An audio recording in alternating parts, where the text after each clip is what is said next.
నేను ఈ రోజు మీకు చూపించబోయే డేటా, నేను మీకు చెప్పబోయే నిజాలు కేవలం రేపటి వార్తలు కావు. రాబోయే 10 ఏళ్ల పాటు మీ భూముల విలువలు, మీ పిల్లల ఉద్యోగ అవకాశాలు, యువత తెలంగాణ రూపతరాన్ని శాసించబోయే $1 billion political corporate mind game. Welcome to Bharat Awaaz. నేను ఈ రోజు భారత్ అవాజ్ వేదిక నుంచి నేను వేస్తున్న ప్రశ్న, ఏ రాజకీయ నాయకుడు గెలుపోవటమే కాదు, నేరుగా హైదరాబాద్ ఐటీ సెక్టార్ చరిత్రలో కాకుండా యువత భారతదేశ టెక్నాలజీ రంగంలోనే ఎన్నడూ చూడని ఒక కళ్ళు చెదిరే సంచలనం మన కళ్ళ ముందు ఆవిష్కరించబోతుంది. ముఖ్యమంత్రి రేవంత్ రెడ్డి గారు హైదరాబాద్ శిబిరాలలో అత్యంత ప్రతిష్టాత్మకంగా నిర్మిస్తున్న భారత్ ఫ్యూచర్ సిటీలో global tech giant Amazon web services mega data center park శంకుస్థాపనం చేస్తున్నారు. తెలంగాణలో ప్రతి ఒక్కరూ ఇక్కడ ఒక నిజం గమనించాలి. ఇది కేవలం ఒక మామూలు ఐటీ పార్క్ కాదు, గచ్చిబౌలిలో కట్టిన మరో బిల్డింగ్ అంతకంటే కాదు. ఇది రాబోయే 10 ఏళ్లలో ఏకంగా 60,000 కోట్ల రూపాయల పెట్టుబడి తీసుకురాబోతున్న భారతదేశపు అతిపెద్ద టెక్నాలజీ ఇన్ఫ్రాస్ట్రక్చర్ ప్రాజెక్ట్. కానీ మేము ఎప్పుడు పైపైన కనిపించే కలరింగ్లు నమ్మము కదా. ఈ 60,000 కోట్ల వెనుక ఉన్న అసలైన ఇంటర్నల్ బిజినెస్ డీల్స్ ఏంటి? నిన్నటి వరకు హైటెక్ సిటీ, గచ్చిబౌలి, ఫైనాన్షియల్ డిస్ట్రిక్ట్ అని మాట్లాడుకుంటున్నాం. కానీ ఈ రోజు రేవంత్ రెడ్డి గారి ప్రభుత్వం ప్రచారం చేస్తున్న ఈ ఫ్యూచర్ సిటీ రూపురేఖల వెనుక ఉన్న అసలు రహస్యం ఏమిటి? ఇవాళ క్షుణ్ణంగా ఆధారాలతో సహా ఇప్పుడు మాట్లాడుకోబోతున్నాం. అస్సలు మిస్ అవ్వకుండా, ఏది స్కిప్ చేయకుండా ఖచ్చితంగా చూడండి. అసలు ఏంటి Amazon web service cloud data centre కదా? ఎందుకు ఈ ప్రాజెక్ట్ చుట్టూ ఇంత హైప్ క్రియేట్ చేస్తున్నారు? డేటాను క్షుణ్ణంగా పరిశీలిస్తే 202 ఎకరాల భారీ విస్తరణలో అమెజాన్ నిర్మిస్తుంది. ఈ డేటా సెంటర్ రాబోయే 24 నెలల్లో తన మొదటి దశను పూర్తి చేయబోతుంది. 24 నెలలు అంటే కేవలం 2 సంవత్సరాల్లోనే ఈ ప్రాంతం గ్లోబల్ క్లౌడ్ కంప్యూట్ గా హబ్ గా మారబోతుంది. కానీ ఇందులో దాగున్న అసలైన political and economic mind game ఏంటో తెలుసా? ముఖ్యమంత్రి రేవంత్ రెడ్డి గారు అమెజాన్ సంస్థకు ఒక పెద్ద టార్గెట్ పెట్టారు. ఈ పెట్టుబడి 2034 నాటికి ఏకంగా 1 లక్ష కోటి రూపాయలకు పెంచమని ఆయన ఓపెన్ గా డిమాండ్ చేశారు. ఒక అంతర్జాతీయ కంపెనీని ఒకే చోట లక్షల కోట్లు పెట్టేలా ఒప్పించడం అంటే అది మామూలు విషయం కాదు.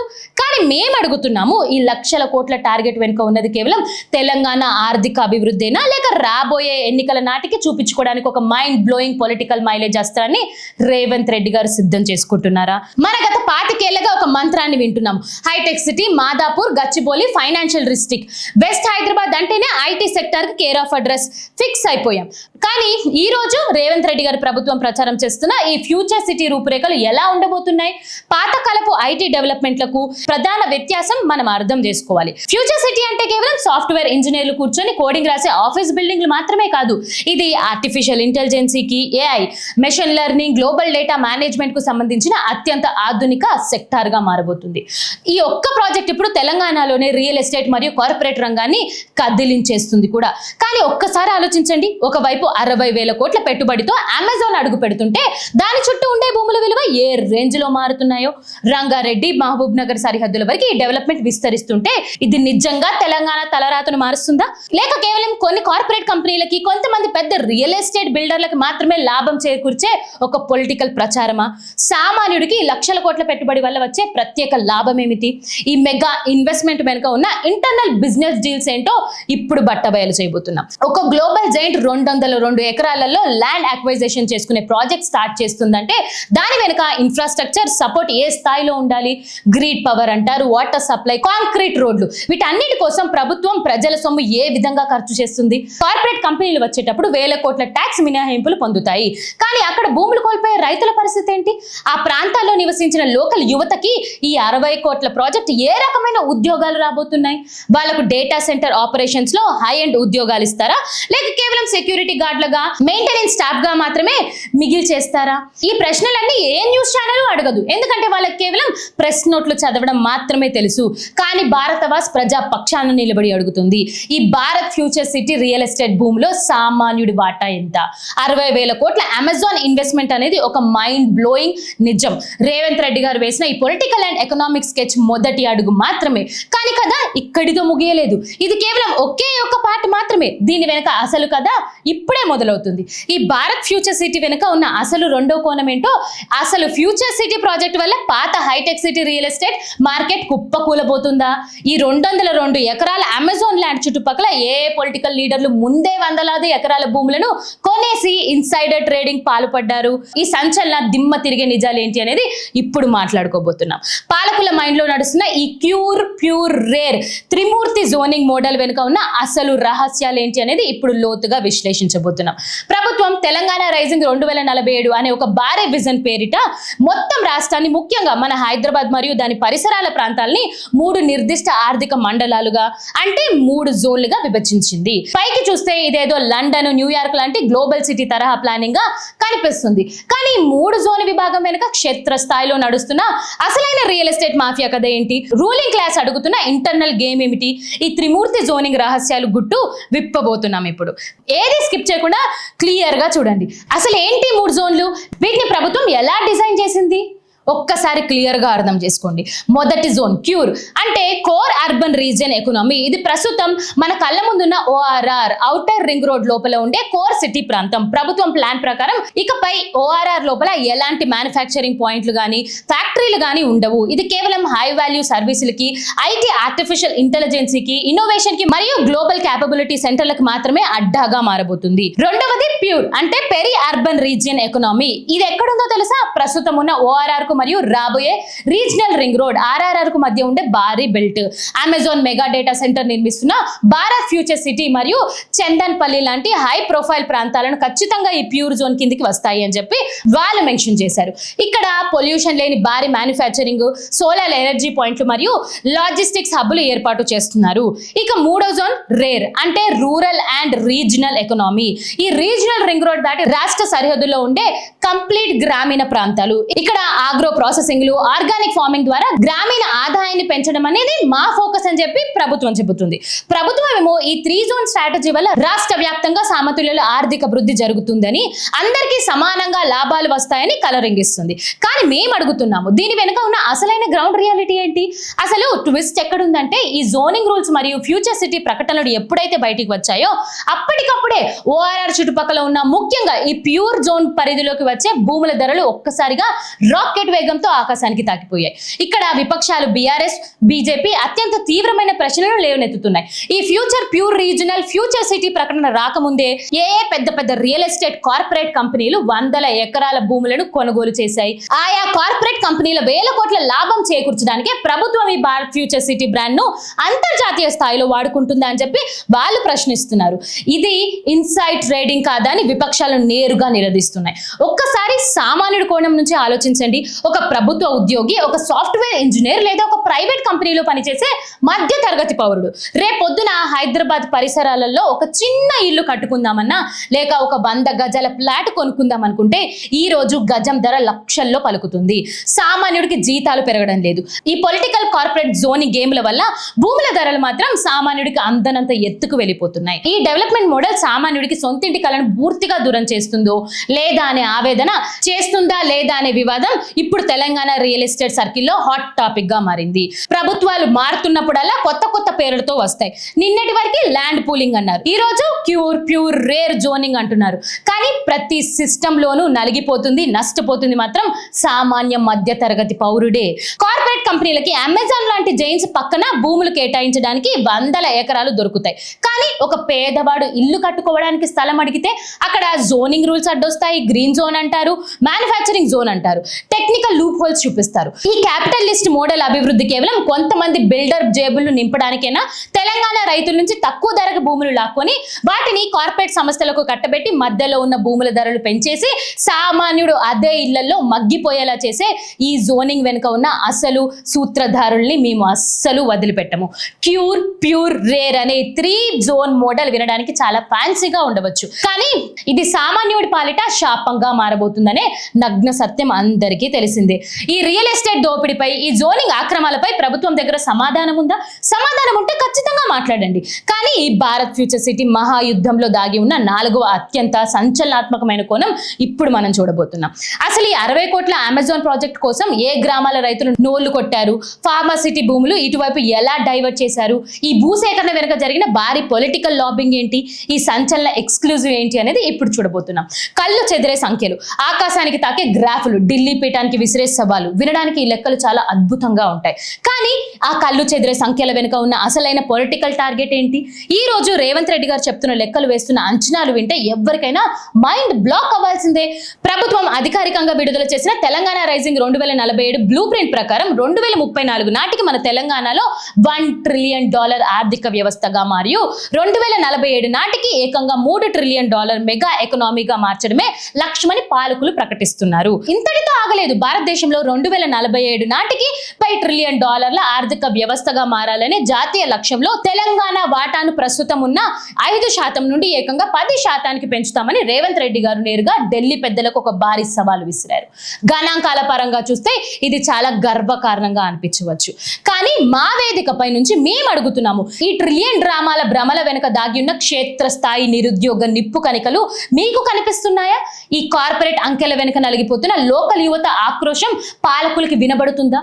ఈ రోజు భారీ ఎకనామిక్ క్రైసిస్ వెనుక ఉన్న నిగుడు సత్యాలను బట్టబయలు చేయబోతున్నాం. ఈ రోజు తెలంగాణలో చదువుకున్న ప్రతి ఒక్క నిరుద్యోగ యువకుడు అడుగుతున్న అత్యంత వాల్యుబుల్ ప్రశ్న ఒకటే, లోకల్ ఉద్యోగాలు ఎక్కడ? అమెజాన్ లాంటి గ్లోబల్ జైంట్స్ తో వచ్చే ఈ డేటా సెంటర్ లాంటి హైపర్ స్కేల్ ప్రాజెక్ట్స్ కు వేల కోట్లలో పెట్టుబడులు వస్తాయి. అవును, అది నిజమే. వందల ఎకరాల విలువైన ప్రభుత్వ భూములను వీళ్ళకి కేటాయిస్తారు. అది కూడా నిజమే. ప్రభుత్వం ఏకంగా 125 కోట్ల రూపాయల వరకు ఇన్సెంటివ్స్, భారీ ట్యాక్స్ రాయితీలు, ప్రజాధనం నుండి వీళ్ళకు దారదర్పం చేస్తుంది. అది కూడా నిజమే. కానీ అసలు నిజమేంటో తెలుసా? టెక్నికల్ గా ఒక డేటా సెంటర్ నడవడానికి వేల సంఖ్యలో ఉద్యోగులు అవసరం లేదు. ఒక మెగా డేటా సెంటర్ ఆపరేట్ కావడానికి కేవలం కొంతమంది అత్యున్నత స్థాయి హై అండ్ సాఫ్ట్వేర్ ఇంజనీర్లు, నెట్వర్క్ ఆర్కిటెక్ట్లు మరియు కొంతమంది సెక్యూరిటీ స్టాఫ్, మెయింటెనెన్స్ క్రూ మాత్రమే సరిపోతారు. ఇది హార్డ్ కోర్ రియాలిటీ. వేల కోట్లు వస్తాయి, కానీ ఆఫీస్ లో కుర్చీలు మాత్రం ఖాళీగా ఉంటాయి. వందల ఎకరాల భూముల్లో ఒక కార్పొరేట్ సంస్థకు ఇచ్చినప్పుడు అక్కడ కేవలం సర్వర్లు, కంప్యూటర్లు మాత్రమే అమరుస్తారు తప్పితే వేలాది మంది యువతకు ఉపాధి కల్పించే అవకాశాలు ఈ సెక్టార్ లో లేదు. మరి అలాంటప్పుడు 60,000 కోట్ల పెట్టుబడి అని ఊదరగొడుతున్న పాలకులకి దీనివల్ల ఎంతమంది లోకల్ యువతకు ఉద్యోగాలు వస్తాయని అధికారికంగా ఎందుకు ప్రకటించడం లేదు? మేము అడుగుతున్నాము, ఇలాంటి ప్రాజెక్టుల వల్ల కంపెనీ ప్లేస్మెంట్ లో మన లోకల్ రూరల్ ఇంజనీరింగ్ విద్యార్థులకి ఎంతవరకు న్యాయం జరుగుతుంది? గ్రామీణ ప్రాంతాల నుంచి ఎన్నో ఆశలతో నగరానికి వచ్చి ఇంజనీరింగ్ పూర్తి చేసి లక్షలాది మంది విద్యార్థుల పరిస్థితి ఏంటి? అమెజాన్ సంస్థ గర్వంగా చెప్తున్న లెక్క ఒక్కసారి చూడండి. వాళ్ళు ఆర్థిక డేటా ప్రకారం డేటా సెంటర్ స్క్రీనింగ్ ప్రోగ్రామ్ ద్వారా తెలంగాణ వ్యాప్తంగా కేవలం 250 మంది విద్యార్థులకి మాత్రమే ట్రైనింగ్ ఇచ్చారట. ఆ 250 మందిలో కేవలం 110 మంది మాత్రమే హైర్ చేసుకుంటున్నామని, వాళ్ళు జాబ్స్ ఇస్తున్నామని చెబుతున్నారు. ఒక్కసారి ఆలోచించండి, 60 కోట్ల రూపాయల ప్రాజెక్ట్, 202 ఎకరాల ల్యాండ్, కానీ ఉద్యోగాలు పొందేది మాత్రం కేవలం 110 మంది. మరి లక్షల సంఖ్యలో రోడ్డుపై తిరుగుతున్న నిరుద్యోగుల పరిస్థితి ఏంటి? ఆ 110 మంది నంబర్ చూపించిన లక్షల కోట్ల మైలేజ్ కొట్టేయాలని చూడడము నిరుద్యోగుల్ని వెక్కరించడం కాదా? ఒకవైపు యంగ్ ఇండియా స్కిల్ యూనివర్సిటీ పెట్టి అందరికీ స్కిల్స్ ఇచ్చి ఉద్యోగాలు ఇస్తామంటూ భారీగా ప్రచారం చేస్తున్న ప్రభుత్వం క్షేత్ర స్థాయిలో ఉన్న నిరుద్యోగ సత్యాన్ని ఎందుకు కప్పిపుచ్చుకుంటుంది? అసలు వివాదం ఇక్కడే ఉద్భవిస్తుంది. విపక్షాలు బీఆర్ఎస్, బీజేపీ చాలా స్పష్టంగా తీవ్ర స్థాయిలో మండిపడుతున్నారు. ప్రభుత్వం ఈ $1 ట్రిలియన్ భ్రమలను కలర్ఫుల్ బ్లూ ప్రింట్ తెర వెనక తెస్తామని కేవలం దేనికోసం చెప్తున్నారో తెలుసా? క్షేత్ర స్థాయిలో నిరుద్యోగ యువత చేస్తున్న ఆందోళనలను, నోటిఫికేషన్ కోసం జరుగుతున్న ధర్నాలను, విద్యార్థులపై జరుగుతున్న దారుణమైన లాఠీ చార్జీలను ప్రజల కళ్ళకు కనిపించకుండా కప్పిపుచ్చడానికి ఈ $1 ట్రిలియన్ పొగ తెరను వాడుకుంటుందని విపక్షాలు ఆరోపిస్తున్నాయి. ఉద్యోగాలు లేక యువత రోడ్డెక్కితే రాటీలతో సమాధానం చెబుతారు. కానీ ప్రెస్ మీట్ లో మాత్రం 2047 నాటికి రాష్ట్రానికి $3 ట్రిలియన్ చేస్తామని పగటి కళలు అమ్ముతారు. పెట్టుబడిదారులకు కార్పెట్ వేసే ప్రభుత్వం తమ హక్కుల కోసం పోరాడే లోకల్ విద్యార్థులకు మాత్రం క్రిమినల్స్ గా చూసే ఈ విధానం ఎంతవరకు సమన్యాయం? $3 ట్రిలియన్ ఎకనామీ సాధించడం అంటే సంఖ్యలు మార్చడం కాదు, నిరుద్యోగ చేతికి ఉపాధి ఇవ్వడం అని పాలకులు ఎప్పుడు గ్రహిస్తారు? $1 ట్రిలియన్ టార్గెట్ వినడానికి మైండ్ బ్లోయింగ్ గా ఉండవచ్చు, కానీ ఉద్యోగాలు లేని భారీ పెట్టుబడిదారుల సామాన్యుడు కడుపు నింపలేదనేది క్లియర్ గా అర్థమవుతుంది. ఈ ఉద్యోగాల సంక్షోభంపై, నిరుద్యోగాల ఆక్రోశంపై ప్రభుత్వం తక్షణమే శ్వేతపత్రం విడుదల చేయాలి. కానీ ఈ భారత్ ఫ్యూచర్ సిటీ వివాదం ఇక్కడితో ముగియలేదు. ఇక రాబోయే ఫైనల్ భాగం ఏంటో ఇప్పుడు మనం మాట్లాడుకుందాం. భారతవాస్ ప్రేక్షకుల సాక్షిగా ఈ $1 బిలియన్ ఇన్ఫ్రాస్ట్రక్చర్ మరియు నిరుద్యోగ మోసంపై మేము ఇవ్వబోయే ఫైనల్ అలైన్మెంట్ ఏమిటంటే, తెలంగాణ సమాజంలో ఈ కార్పొరేట్ నెంబర్ల మాయాజాలాన్ని ఎలా నిలదీయాలి, ఈ ముగింపు ఎక్స్క్లూజివ్ ఏంటి అనేది మనం ఇప్పుడు చూడబోతున్నాం. భారత్ ఫ్యూచర్ సిటీ అడుగుపెట్టిన 60,000 కోట్ల అమెజాన్ ప్రాజెక్టు వెనుక ఉన్న హై ప్రొఫైల్ మైండ్ గేమ్లు బట్టబయలు చేశాం. ప్యూర్ రేర్ అనే త్రిమూర్తి జోనింగ్ మాయాజాలంలో దాగి ఉన్న మిడిల్ క్లాస్ రియల్ ఎస్టేట్ రాత్రి కలలను ఎండగట్టాం. $1 ట్రిలియన్ భ్రమల వెనుక తెర వెనుక నలిగిపోతున్న లోకల్ నిరుద్యోగ నిప్పు కనికలను కళ్ళ ముందు ఉంచాం. ఇప్పుడు మనం ఎక్స్క్లూజివ్ అనాలిసిస్ మరియు ఇన్వెస్టిగేటివ్ పోస్ట్ మార్టం ముగింపు దశకు వచ్చింది. ఇక దాగుడు మూతలు లేవు. భారతవాజ్ వేదికగా ప్రజా పక్షాన నిలబడి మేము రాష్ట్ర ప్రభుత్వానికి చాలా స్పష్టంగా, పవర్ఫుల్ గా అలైన్మెంట్ ఇస్తున్నాం. ముఖ్యమంత్రి రేవంత్ రెడ్డి గారు గ్లోబల్ కంపెనీలను హైదరాబాద్కి తీసుకొని రావడం, అమెజాన్ లాంటి ఫార్చ్యూన్ 500 సంస్థలతో ఒప్పందాలు చేసుకోవడం ఖచ్చితంగా అభినందించదగ్గ విషయమే. దీనివల్ల హైదరాబాద్ గ్లోబల్ కెపాసిటీ కంప్యూట్ గా మారుతుందనేది ఒక నగ్న వాస్తవం. మేము అభివృద్ధికి వ్యతిరేకం కాదు, కానీ ఆ అభివృద్ధి ఎవరి కోసం జరుగుతుందనేదే మా ప్రశ్న. ప్రభుత్వానికి మేము చాలా క్లియర్ గా హెచ్చరిస్తున్నాం. ప్రెస్ మీట్లలో మీరు చెబుతున్న ఈ 60,000 కోట్ల భారీ సంఖ్యలు చూపిస్తూ క్షేత్రస్థాయిలో తమ సర్వస్వాన్ని కోల్పోతున్న అమాయక రైతుల ఆవేదనను, వాళ్ళ ఆక్రోశాన్ని నిర్లక్ష్యం చేయకండి.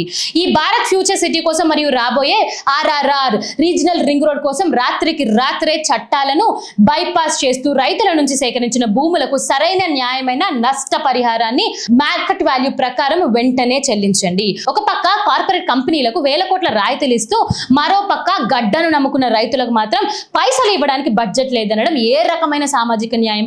భూమిని నమ్ముకున్న రైతు కడుపు కొట్టి సర్వర్ల కోసం బిల్డింగులు లేపితే ఆ పునాదులు ఎప్పటికీ నిలబడవు. గుర్తుపెట్టుకోండి, పెట్టుబడులు ఎంత పెరిగినా రాబోయే రోజుల్లో మన ఎకనామీ $3 ట్రిలియన్ చేరినా సరే అందులో సామాన్య పౌరుడికి వాటా లేకపోతే ఆ సంపద కేవలం కొంతమంది కార్పొరేట్ శక్తుల చేతిలోనే బందీ అయిపోతుంది. కేవలం కొంతమంది బిల్డర్లు, కొంతమంది పొలిటికల్ లీడర్లు మాత్రమే 100 కోట్లు సంపాదిస్తే దాన్ని అభివృద్ధి అనరండి. సంపద సృష్టించడంతో పాటు సామాజిక న్యాయం జరగాలి. క్షేత్రస్థాయిలో ఉన్న లోకల్ నిరుద్యోగ యువతకు ఉద్యోగ గ్యారంటీ కల్పించాలి. ఏ రోజైతే లోకల్ ఇంజనీర్ విద్యార్థికి ఈ కార్పొరేట్ ఆఫీస్ లో గౌరవబద్ధమైన ఉపాధి దొరుకుతుందో, ఏ రోజైతే రైతులకి న్యాయం జరుగుతుందో అప్పుడు మాత్రమే పాలకుల నోటి నుంచి వచ్చే తెలంగాణ రైజింగ్ అనే పదానికి నిజమైన, సంపూర్ణమైన అర్థం ఉంటుంది. భారతవాజ్ వీక్షకులారా, సుదీర్ఘ పొలిటికల్ కార్పొరేట్ పోస్ట్ మార్టం ఇప్పుడు మీ ప్రజాస్వామ్య న్యాయస్థానంలో ఉంది.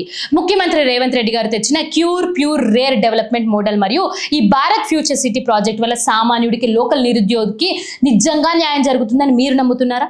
అమెజాన్ తెస్తున్న ఈ 1,000 కోట్ల పెట్టుబడుల వల్ల మీ నియోజకవర్గంలో గ్రౌండ్ లెవెల్లో ఏమైనా మార్పులు కనిపిస్తున్నాయా? లేదా ఇదంతా కేవలం రియల్ ఎస్టేట్ ఫేమ్ మాత్రమేనా? ఏ మాత్రం సంకోచించకుండా ధైర్యంగా కింద ఉన్న కామెంట్ సెక్షన్ లో మీ నియోజకవర్గ పేరుతో సహా మీ నిర్భయంగా మీ అభిప్రాయాన్ని తెలియజేయండి. ఈ వీడియో తెలంగాణలో ఉన్న ప్రతి ఒక్క నిరుద్యోగులకి షేర్ చేయండి. ప్రతి ఒక్క సామాన్య రైతుకి మరియు రియల్ ఎస్టేట్ బిల్డర్లకి చేరేలా ప్రతి ఒక్కరికి షేర్ చేయండి. ఎందుకనంటే అందరూ మేల్కోవాలి. పాలకుల గ్లోబల్ హైఫేమ్ ను చీల్చి చెండాడుతూ నికారసు ప్రజాపక్షాన నిలిచే ఏకైక నిర్భయ గొంతుగా భారతవాజ్ నిలుస్తుంది. దీని గురించి మరిన్ని డీటెయిల్స్ కోసం వెయిట్ చేస్తూనే ఉండండి భారతవాజ్లో. చూస్తూనే ఉండండి భారతవాజ్. జై హింద్.